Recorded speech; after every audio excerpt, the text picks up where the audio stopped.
Yes, mu mawulire ge tulinawo wetwogerera nga Anita Amongo akubiriza parliament y'eggwanga lya Uganda yandibanga agenda kulangirirwa nga unopposed candidate mu kalulu ke tugenda mwaka 2026 ng'omubaka omukyala akiikirira abantu ba Bukedde ya district ku kadi y'ekibiina kya NRM. Muwuliriza amawulire gaafuluma gye buvuddeko era twaga kuwa ng'omukyalo ono yatwala abantu bano mu kooti mbu okusinziira ku ye byonna ogenda bitegeera ogenda kutya nga kuliko w'ekibiina kya NUP kuliko wa NRM yennyini ndowooza ono yali azze independent kuliko omukyala w'ekibiina kya FDC Anita Amongo mwennyini kye yalimu kubanga jjukira yali wa FDC then n'ava mu kibiina ekyo n'aba ng'asobola okujja ne yeegatta ku kibiina ekya NRM. Kakati ngenda kukusomera ekiwandiiko ogenda kutya. Anita Amongo yatutte banne mu kooti newankubadde ng'akakiiko akasooka okufulumya bino ekyamazima tekalinawe kamanyiddwa akamanyiddwa nga Parish Tribunal mbu kaalagira abantu bano bonna abavuganya Anita Amongo mbu bonna si nzaalwa z'e Bukedde ya nga tugenda mu maaso n'okutuusaako ebiri e Mubende ne Kasanda.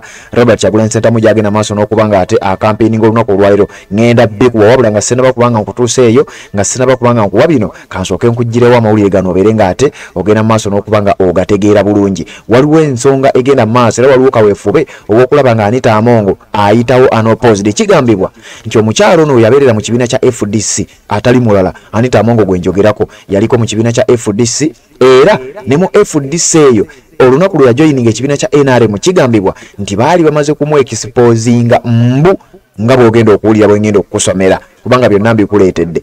Anita Amongo mbu yabeerera mu kibiina kya FDC alina emivuyo gye yakolanga mbu era yali akukuta n'okukukuta era alina n'akasente ke yaweebwa ng'akasente kano kaali kakulaba ng'agulirira abamu ku bammemba mu kibiina kino ekya FDC Najja Nankumbi babeeko bye bayisaawo badelegates b'ekibiina kino mbu ogenda kubiwulira ogenda kutya. Wabula mu mawulire ge nnina Anita Amongo yandibanga agenda kulangirirwa nga unopposed candidate kubanga gye buvuddeko amawulire gano twagakuwa nti Akol Helen Odeke, Noma Susan Otai ne Arupo Mase Marion n'akakiiko k'ebyokulonda baatwalibwa mu kooti nga si mulala Anita Amongo ng'agamba nti bano si nzaalwa ez'e Bukedde ya nga bo bwe bagamba ate nga si omu yekka wabula bonna nti si nzaalwa ez'e Bukedde ya. Era bano njagala okutegeeza akakiiko k'ebyokulonda kagenda kubanga ne kalagirwa kabeere nga kabawandula mu lwokaano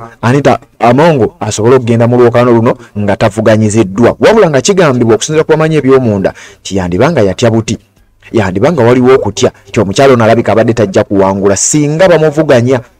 Era mu kiwandiiko kye nnakusomera ennaku z'omwezi nga 3 omwezi ogw'10/2025 nti the commission during review proceedings upheld the decision of the Parish Tribunal of Kapeta Parish, Karuri Sub-County, Kotorut Parish, Kidongole Sub-County, recommending deletion of the first, second and third respondents based on the evidence adduced by the parties. Nti Parish Tribunal yatuula Parish Tribunal kandi badde kakiiko kagombolola b'ekkooti y'eggombolola mbu baatuula ne bakizuula era ne basalawo nti abasatu bano bonna si nzaalwa z'e Bukedde ya tebasobola kwesimbawo. Naye jjukira nakusomera amateeka agafuga okwesimbawo ku bubaka bwa Parliament omuntu wa ddembe era asobolera ddala okwesimbawo mu kifo kyonna singa aba mulonzi ne wabanga si nzaalwa ya mu kitundu. Naye ate nga bano betwogerako bo nzaalwa ey'omu kitundu. Kaakati njagala owulirize oluvannyuma lw'ebyo byava mu kkooti kigambibwa nti kkooti yamaze dda okubeera ng'esalawo nti bano babeere nga bagibwayo era essaawa yonna Anita Amongo yandibanga agenda kuyitawo unopposed. Wulira mu kiwandiiko we bagamba resistance as the Electoral Commission deletes Anita Amongo's rivals from Bukedde ya voter register. Wetwogerera ba candidates abasatu ababadde bavuganya Anita Amongo bakubano kuliko abo babiri kuliko n'ow'ekibiina kya NUP bano bajjiddwa mu register erina okubaamu abalonzi abagenda okulonda n'okulondebwa. Kati mu register baabaggyemu akakiiko k'ebyokulonda.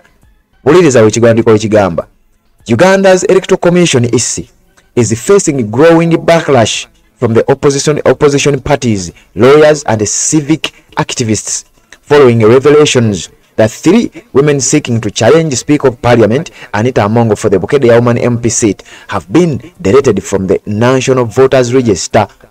nti akakiiko k'ebyokulonda wetwogerera katandise okubanga kafuna embeera ya enzito, katandise okubanga abantu beebuuza ebibuuzo bingi nnyo oluvannyuma lw'ekikolwa kino kye bagenze mu maaso n'okubanga bakola kikolwa ki.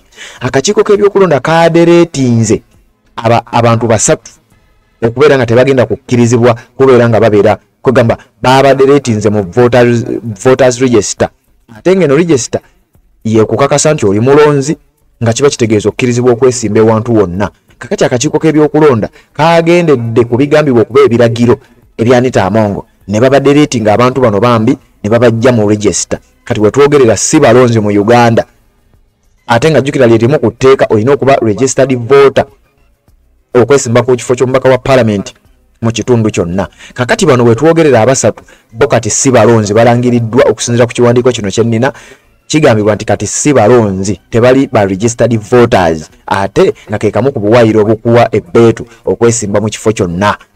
Bano abasatu kuliko Mase Marion Arupo, ono nno ye muvubuka, nja muyita muvubuka ow'ekibiina kya NUP, omuwala ono bambi yakatikkirwa ku Kyambogo University, ate ng'ebintu byasomye by'amaanyi nnyo era ekibiina kya NUP kyamuwa tiketi okugikwata mu kalulu ke tugenda mu mwaka 2026. Kakati oyo bagamba nti sina mulonzi. Kakati akakiiko k'ebyokulonda kagenze mu maaso n'okubanga kamudiriitinga mu voters register, kati si mulonzi, kitegeeza tasobola kwesimbawo.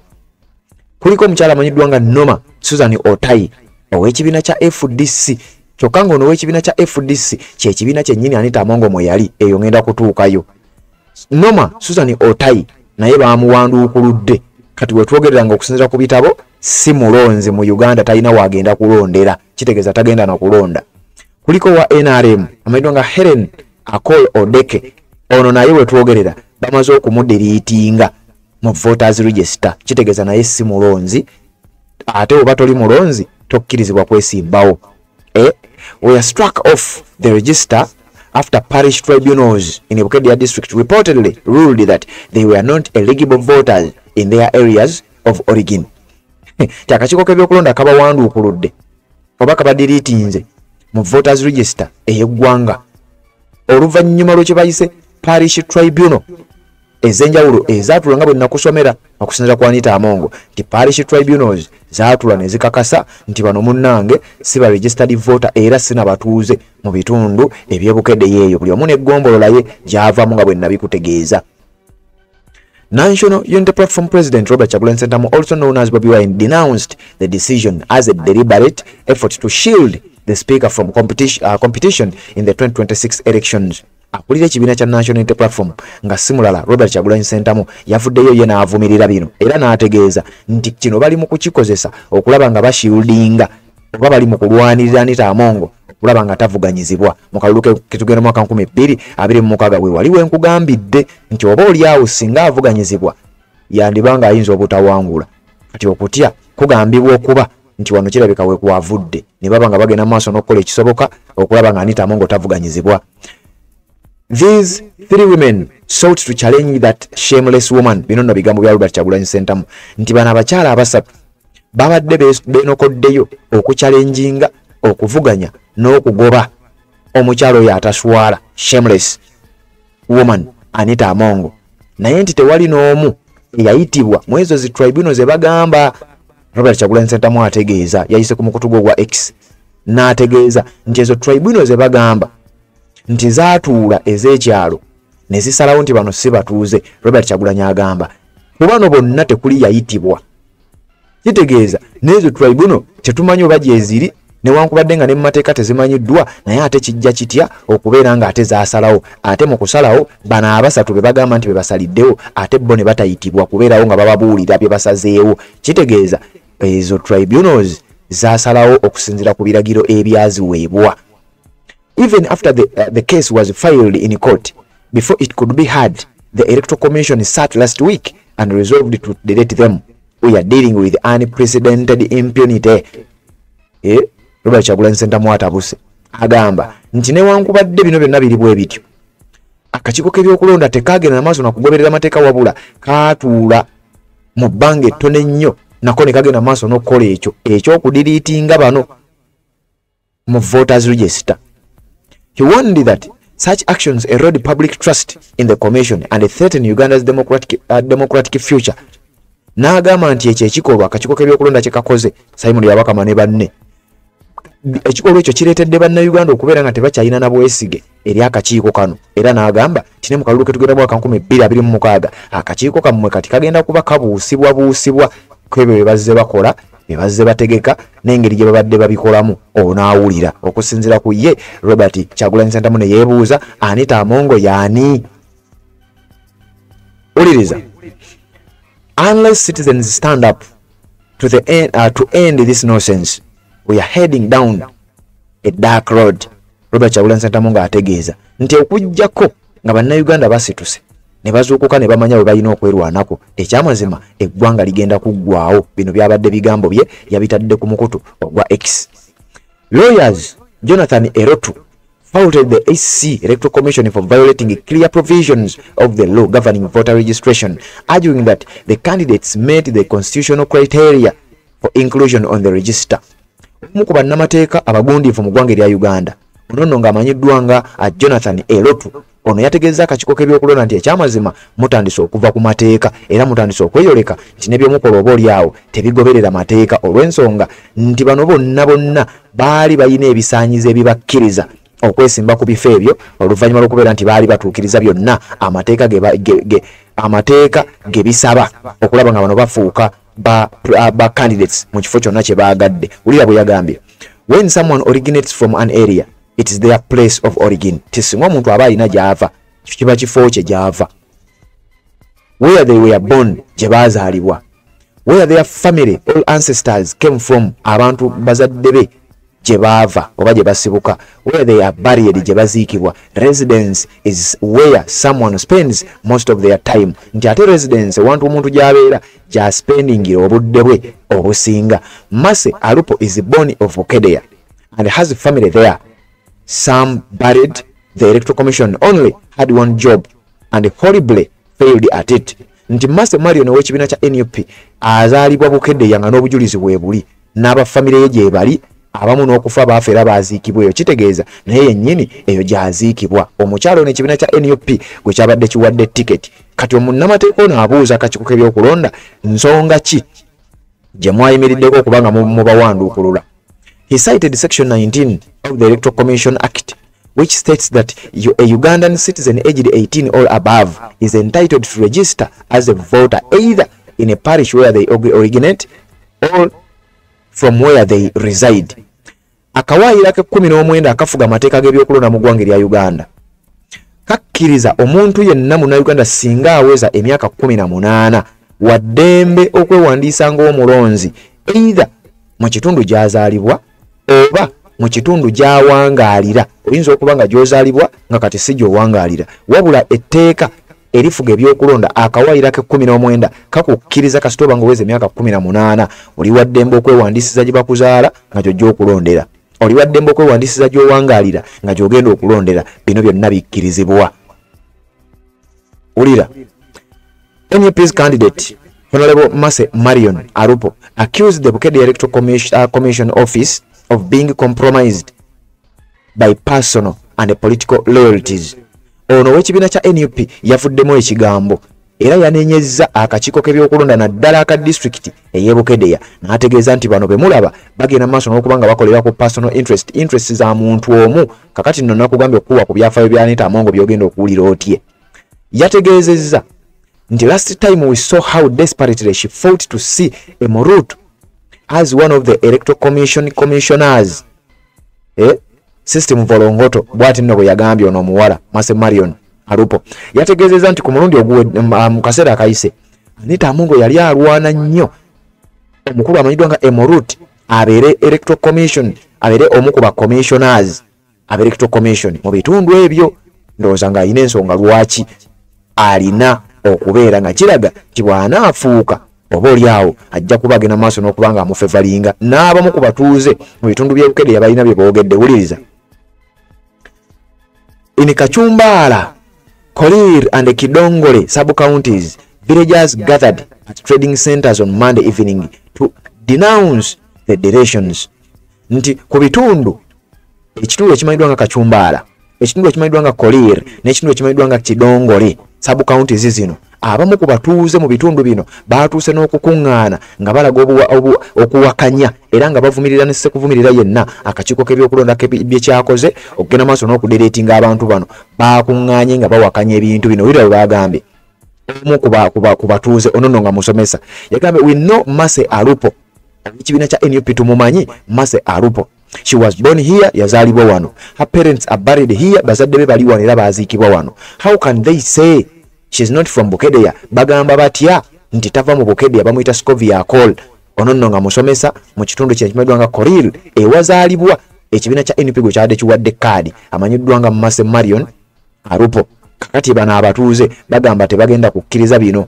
This is not democracy. Eno si nfuga ya mateeka. They are afraid of popularity. Batya onono bamuyita Moses Aokero ono muvuzi wa boda mu kitundu ky'e Kachumbala yavuddeyo n'agamba nti ekyamazima ekituufu ekiri ku ground batidde buti bantu bano okubavuganya bakimanyi bulungi nnyo ky'oba awo bayinza obutayitawo kyekibaleetedde okukola bino byayogeddwa bantu ba bulijjo nga kuliko n'abavuzi ba boda nga baataakinga Anita Amongo n'akakiiko k'ebyokulonda biki bye mwakoze ffe bano abantu tubamanyi wabula tukimanyi mutidde kubavuganya.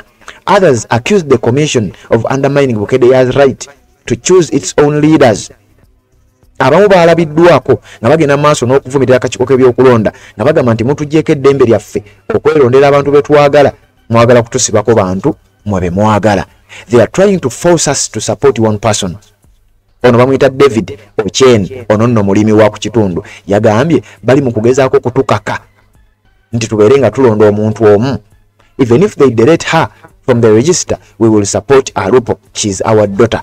Ono nno w'ekibiina kya NUP alabika abadde n'amaanyi era kyandibanga kyekimu ku bibatiisizza oba abantu oli bagamba ono nno ng'omu ku balimi agambye nti ne banaamudiriitinga n'abanga si mulonzi ffe tujja kumusupportinga oba anaaba yeesimbyewo oba anaaba teyeesimbyewo. Community leaders warned that the controversy is deepening political divisions in the district where many residents view the Electoral Commission local office as compromised and could undermine NRM's prospect in 2026 presidential elections.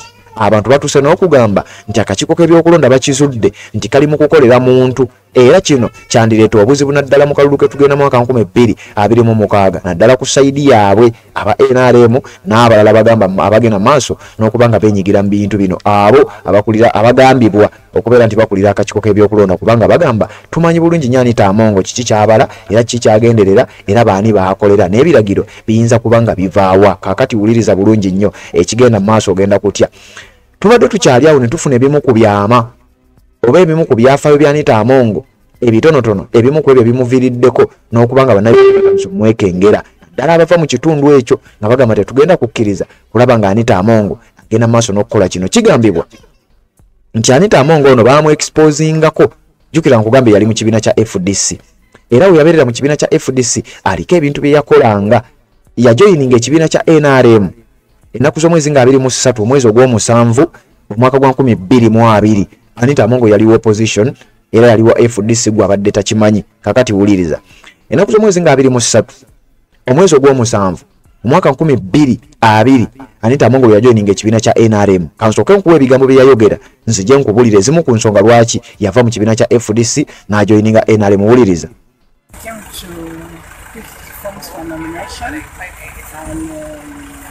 Share my interest to stand under NRM for woman member of parliament. I was formerly FDC, and when I was denied the ticket to stand for a member of parliament of Bukedeya, I opted to go for independence. And when I went for independent, now I have to choose a party that I want to be in. And that's what I decided to do in NRM. Yes, we byali ebigambo Anita Amongo byayogera nga ajoyinize ekibiina kya NRM kugambye zaali ng'ennaku z'omwezi 23 mwezi ogw'omusanvu 2020 kitegeeza myaka giringa 5 ejijjudde gye yakamala mu NRM. Kakati kankuzeeko emabega waliwo post eyakolebwa Habibu Buwembo. Habibu Buwembo olwaliro we twogerera nga ye Ssaabakunzi ow'ekibiina kya NUP. Wuliriza. Habibu Buwembo nga kati Ssaabakunzi wa NUP yawandiika ku mukutu gwe ogwa Facebook ennaku z'omwezi nga 22 omwezi ogw'Novemba Novemba omwaka gwali gwa 2017 era ebigambo bye ngenda okukusomera bya Habibu Buwembo nga nnyonnyola Anita Amongo bwe baali boogera era call agamba nti eno yali simu baali boogerezeganya ku simu na Anita Amongo. Kakati olwalero Anita Amongo yakubiriza Parliament ya Uganda. Habibu Buwembo ye Ssaabakunzi w'ekibiina ekya National Unity Platform. Jjukira gye buvuddeko Habibu Buwembo yasibwako azenga asibwa mu kkomera oluvannyuma lw'okugugulana na Anita Amongo. Kakati n'abasinga obungi mbadde temumanyi okugugulana kwabwe kubadde kuvaawa. Bano bombi baali mu kibiina kya FDC. Naye nga kigambibwa nti Anita Amongo we yabeerera mu FDC ate ye yalinga sijja kugamba nti yali mbega naye yalinanga ebintu byakola oba oliawo nga bikontana ate n'ekibiina kya FDC omulamwa gwe kyaliko. Kakati Habibu Buwembo yali mmemba mu kibiina. Anita Amongo yali mmemba ng'alina n'ekifo era ng'ali omu ku abo bakulembeze mu kibiina ekya FDC. Kati ng'ennaku z'omwezi 22 omwezi gwe11 omwaka gwa 2017 wulira Anita Amongo byawandiika life threats bino byali bigambo bye yabiwandiika ku mukutu gwa Facebook. It was yesterday Tuesday 21st November 2017 at exactly 8:56 p.m. in the night. I received a call from one Honorable Anita Amongo, the woman MP of Bukedea district. The mobile n'ateekawo n'ennamba y'essimu eyo. Nti ekiro essaawa zaali 2 ez'ekiro n'eddakiika 5:6 nga 21/11/2017 yafuna essimu ng'eva wa Anita Amongo ng'alina byagezaako kumugamba era essimu eyo yava ku nnamba ennamba n'agiwandiikawo naye sijja kugisoma.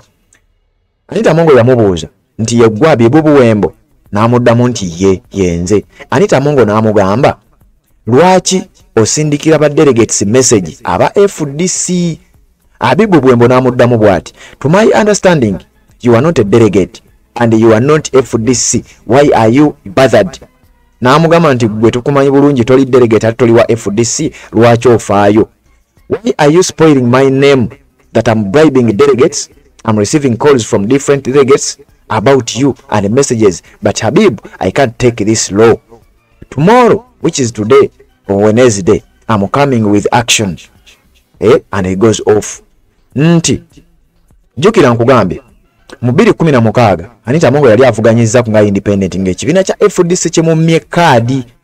Okumumma kaadi yali ateeberezebwa okuba nga tali omu ku bo oba sekyo baali bamuzudde ng'ekyamazima alabika teyali mutuufu. Ndowooza example gy'oyinza okutwala ye ya Mathias Mpuuga mu NUP bw'abadde. Kati Anita Amongo mbu we baamuzuula wulira bye baayogera. Yabuuza Habibu Buwembo lwaki oyonoona erinnya lyange. N'amugamba njagala kukutegeeza nti enkya ngenda kujja n'ebikolwa lwali lwakusatu nga 22 Gwe-11/2017 Anita Amongo alabula Habibu Buwembo n'amugamba ngenda kujja n'ebikolwa sigenda kuba na kola na bigambo kinajjako n'essimu. Wulira Buwembo yagenda maaso. As far as I know, Anita Amongo was FDC and served as FDC secretary treasurer for fundraising. She contested independent in 2016 general elections, which automatically disqualifies her to be FDC member by virtue of FDC constitution, and ever since she chose to work closely with Mzee Museveni and also done a lot of compromise. Most of FDC young and promising leaders uliriza wanono waliwo ensasagge wakati wa Anita Amongo na Habibu Buwembo. Wulira Buwembo agamba Anita Amongo yababeerangamu era ne mu kibiina kya FDC yakolanga secretary yali akulira ebya tosa yali omuwanika waabwe treasurer for fundraising. Mu kaluka 2016 yagoyinga against n'amateeka ga FDC nti ate by then yali atandise okukukuta n'okukolagana n'ekibiina kya NRM n'omukulembeze waakyo. Kakati Habibu Buwembo ategeeza Anita Amongo ne bamumma ticket aba FDC then ne yesimbawo nga independent mu kaluka 2016. Kino nga kimenya amateeka ag'ekibiina kya FDC era bw'atyo n'afuuka nga takyali memba ow'ekibiina kya FDC. Bino byawandiikibwa Habibu Buwembo nga 22 November 2017 nga twakava mu kaluka 2016.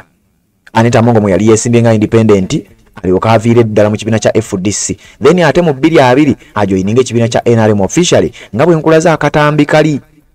That withstanding, if in any way Anita Amongo you are aggrieved with Buwembo Habib as you are a legislator, I advise you to go to courts of law and avoid life threats, and I will be ready for defense. Habibu Buwembo amugamba oli munnamateeka oli mubaka mu parliament genda okozesa amateeka nze ndi ready okujja okwedefendinga naye tokozesa kutiisatiisa nakunzita oba na kintu kirala kyonna. However still if you choose to play violence nti bw'osalawo okuzannya mu ngeri eyo the worst I expect from it is death but that does not spare you immortal. Nti bw'oba osazeewo okuzannya bw'otyo nkimanyi ekyamaanyi ky'oyinza okukola kwe kunzita naye ate gwe tekikufuula nti oli immortal gwe tolifa. All said than done. I alerted my lawyers. Byonna bikoleddwa era byogeddwa ntegeezezza bannamateeka bange. But be reminded we are in FDC internal competition which does not concern you. Namugamba naye teweerabira nti tuli mu nsonga za FDC ezitakyakwatako zotakyavunaanyizibwako kubanga tokyali member wa FDC. Olwo nga Anita Among amaze okujja independent agoyinza against n'amateeka ag'ekibiina kya FDC mwe yali. Era ekifaananyi kye yavuganyizaako kyekifaananyi ekyo kyenkuteeredde awo wansi oluvannyuma kankikwongere ekifaananyi ekyo ekifaananyi kino kyolaba ekyo kyekifaananyi Anita Among kye yakozesa nga zze nga independent candidate mu kalulu k'ebukedeya aka 2016 Anita Among nga asazeewo okwesimbawo independent kino nga kyali kimudisqualifyingisa okuva mu kibiina ekya FDC. Kakati abamu ku ba candidate nga kuliko n'aba FDC Anita Among babadde ataddeko embeera era bwe twogerera bandibanga bagenda kuba yandibanga agenda kulangirirwa nga independent candidate. Ensonga zijja kuba zitambula bwe tojja kuwulira. Omukyalo naavu aludde mu nsonga zino ez'ebyobufuzi era ngenda kuyisaayisaako ko katono mu nsonga ze obeere nga otegeera bulungi nnyo. Wuliriza. Anita Among mu mwaka wa 1998 omukyalo ono akuliridde ayina emyaka 5 mu gw'omwezi obukulu. Yazaalibwa ngenda kusomwezi 23 omwezi ogw'Okumi Novemba 1973. Anita Among gwe mwaka mwe yazaalibwa. Bwe twogerera giba emyaka nga 5 mu emeka egijjudde. Emyaka giringa 5 mu gumu 5 mu 2 wenjogerera. Onakibiina kya NRM naye nga simu yatandikira okuzaako kemabega ku byafaayo bye bitonotono wakati wa 1998 ne 2026 yakolanga mu Centenary Bank. Yali mukozi mu Centenary Bank. Wabula mu 2006 yalekulira. Wabula we yalekulira yali atuuse ku ddala lya branch manager. Emyaka gye yali amaze nga akola. Kakati wuliriza. Omukyalo ono yagenda n'asomesaako ku Makerere University Business School oba Mobus ne Kampala International University ate nga kigambibwa yakolako ne Mathias Mpuuga mu matendekero agamu nga Mpuuga ye boss woono ebirala onaawulira. Mu nsonga z'ebyobufuzi mu kalulu ka 2007 nga Bukedde ya district yakakutulwa ku district eyali jukira Bukedde ya district eno gyolaba teyali district bajawulamu bwawuzi. Bukedde ya district wemba serabidde njajji kuletera district yali nayo wabula ne bagikutula. Kakati omukyalo ono najja ne yeesimbawo Bukedde ya district nga bamaze ojjawo bajiwadde bagitongoza nga district yajja ne yeesimbawo mu by-election eyo era mu kalulu ka 2000 waliwo omukyalo gwe bayita Rose Akol mu kalulu ka 2011 batunkakokko.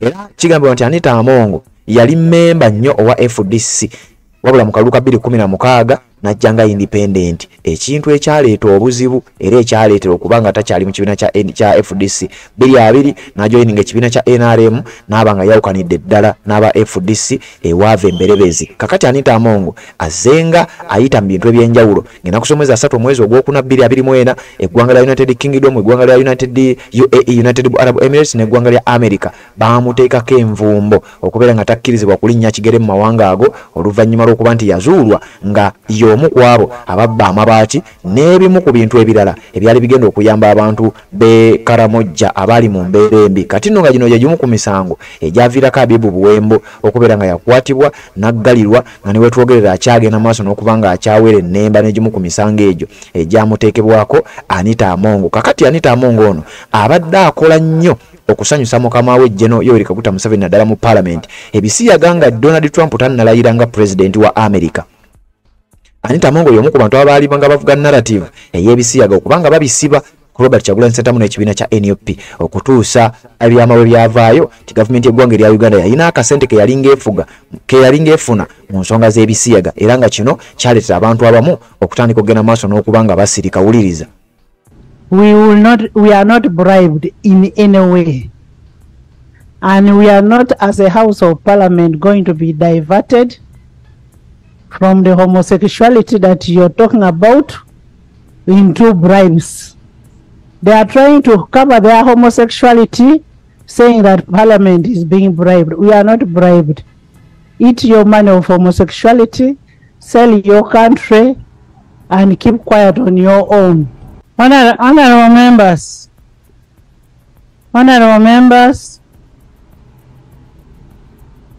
you know, if we are allowed to be diverted by the gay movement,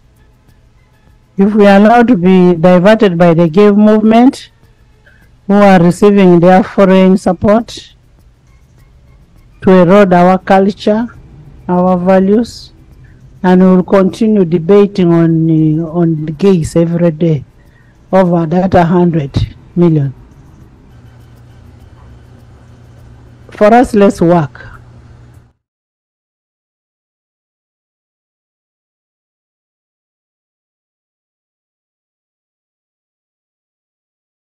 Nga z'obufumbo olina omwami naye ng'akutawanya, olina omukyala ng'akutawanya, bajja ne bakwagalako ne bagenda. Gwe alina ebizibu mu byenfuna nga sente zikuyita mu ngalo, wooteeka sente zifa bufi b'owola tebazza. Gwe aloota ng'ogwa mu nnyanja, gwe alumizibwa omutwe nga guganja okuwona, naawe aloota ng'ebintu bikozesa ensonga z'obufumbo. Nina ekifo ku mugga awali amayinja we nnyambulirako ebisiraani, ekikwa, ekifiiriza, omudibo, obutaganja, obutaweebwa. Nzijanjaba abantu ab'enzikiriza zonna, nsiŋŋaanibwa njeru ku lw'ejjinja. Gwanjagala kuba ku nnamba yange eyo, naawe ali ewala ennyo yita ku WhatsApp.